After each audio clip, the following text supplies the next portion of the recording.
Na 2017, julho, para ter exacto, dia 21 de julho de 2017, o Sindicato SADA, que representa membros do Corpo de Aduana, afirma um protocolo com o Ministro de Finanças e nós, no momento, nós chegamos a um ponto final para o qual trata de reorganizar-se. Então, a começar com a execução do acordo que não é protocolo. O governo cambia no final de 2017.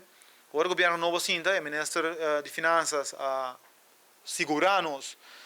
que ele vai cumprir cabalmente, acaba de cumprir, porque já não começa a cumprir, acaba de cumprir com o acordo que não, e nós temos a confirmação do Ministro-Presidente também que ele vai cumprir com ele,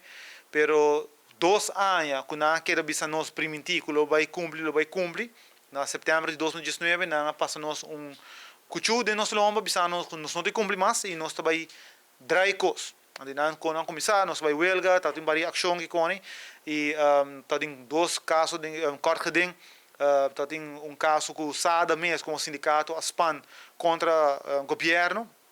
onde nós não há razão no sentido que, segundo a corte, a vista que o SADA não está aanvankelijk para brincar isso aqui, e me se war até hora que cada ambtenaar na landbesluit individual para a corte, nós vai hoger beroep, como SADA, o caso agora tratar. Lamentavelmente, nós temos visto que o dia de AOE ainda nós temos uma uitspraak de hoger beroep que o SADA ainda contra o governo. Meanwhile,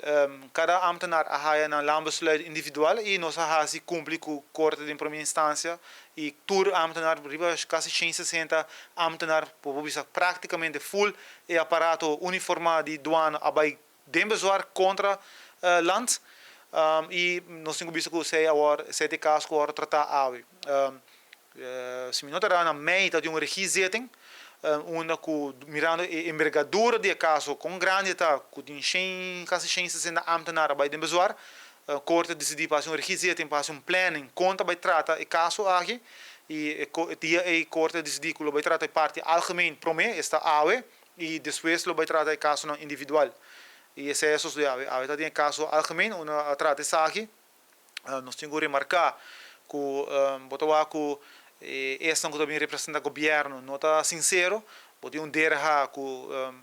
tem hora para bisa tá mais para usar a palavra ganha, mas não tem outra palavra para usar que o derra está sendo, não é derra que tem um papel de integridade cada rato, pode DWZ que também mostra de tá hobby unprofessional, porque durante o tratamento de caso chama tur douana ambtenaar den corte, ora está dirigido mesmo na juez, ela chama tur douana ambtenaar para egoísta. Então, me quer dizer seguro do hobby unprofessional de esse jurista não que está no departamento aqui não